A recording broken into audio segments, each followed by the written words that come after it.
Retired General. Para makipaglamay kasi patay ang ating demokrasya. So, ito ang pinakamalungkot na pag-celebrar natin ng Independence Day. Ito ang pinakamalungkot. Bakit kanyo? Kasi nga, namatay ang demokrasya natin. Sino ang pumatay? Si Magellan? Si Lapu-Lapu? Sino? Correct. Sana po.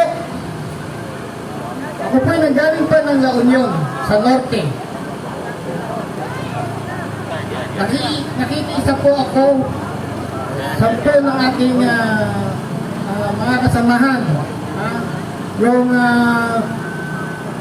ang bilang ng mamayang Pilipino, indicted, bangon sa bayan ng Pilipino, yung parang pang-api ng ating gobyerno. Hindi natin nilalabanan ng gobyerno, yung mga tao po na namamahala, yung corruption, yung pagnanakaw, pati yung demokrasya natin, ninakaw. Nagbebendalo sila. Kaya magbendalo rin sana tayo. Mayroon po kasi parati na lang tayong hindi kikibo. Dapat po, karapatan din natin ihayag ang ating nararamdaman sa mga namamahala ng gobyerno. Ang politika po maganda. Sana. Pero yung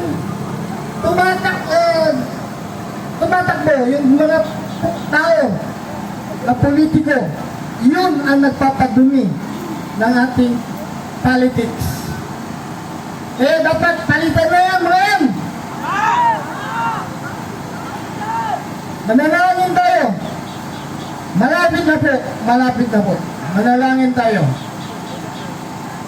Galit na. Hindi lang po yung grupo namin mga retirado. At yung nasa active. Ang sabi nga nung nasa active, magpakita kayo, mauna kayo. Yan po ang nila. Hindi po sila pwedeng manguna ngayon. Hindi katulad noon, sila ang nanguna. Yung mga dapat tayo. Ako kasi sibilyan ako eh. Tayong mga mamamayan na sibilyan ang manguna.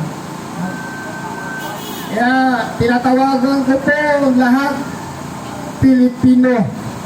Yung Pilipino po talaga, hindi ka mukha yung isa dyan na acting president na may lahing hindi lang lahing in check.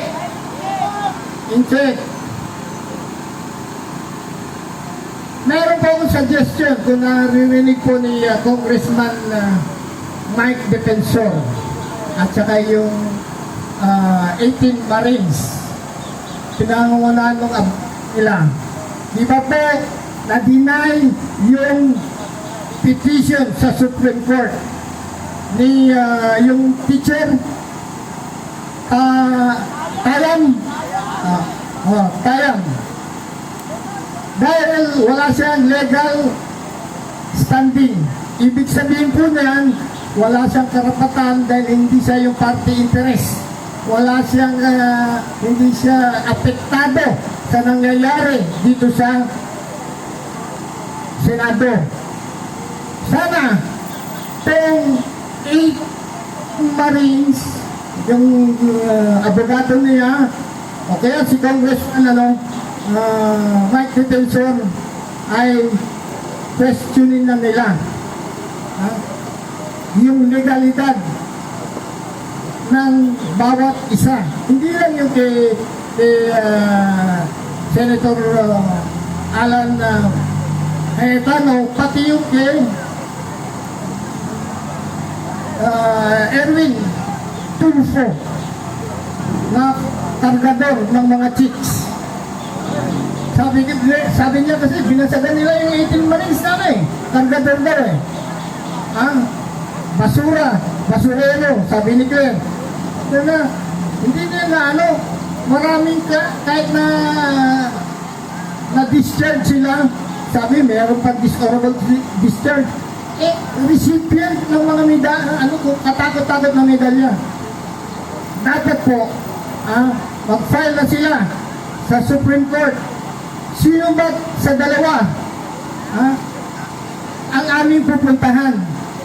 Kasi pag i-content kami, sabi, baka pag pumunta kami sa ni Peter Alan Cayetano, i-content kami.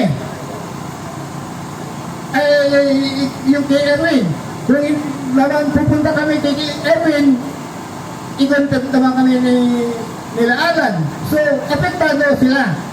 Yan ang pinakamagandang solusyon para ma-aksyonan kaagad kung sino talaga ang legit na Senate President, sino ang legit na BRC Chairman, Sub-Chairman si Marcoleta. Yan po ang nakikita kong solusyon. Para agaran matapos na ang paghihirap natin dito sa Senado. Sa susunod po, inumungkahin ko rin po sa mga ating mga kapatid. Huwag tayo pag na-solusyon na yan, doon tayo sa Malacanang, sa Mindiola. Pag tipon-tipon naman, isunod natin doon. Kasi dito, ang inaano lang natin itong suporta, yung legitimong Senate President at mga Senate committees. Pag na-resolve ito, doon naman tayo sa Mindiola. Pwede ba? Kahit tayo? Sige po, magandang hapon. Okay, maraming salamat po. Retired Captain Daos. Retired General Daos, sorry. Ngayon po, nais ko lang batiin ang ating mga bisita na nagmula sa barn. Si Captain John Garcia, Colonel Abrinica, Captain Barreto, si Dato Benji at si Dato Alan. Maraming salamat sa pagpunta rito sa Senado. Ngayon po, ang susunod ko pong tatawagin ay isang retired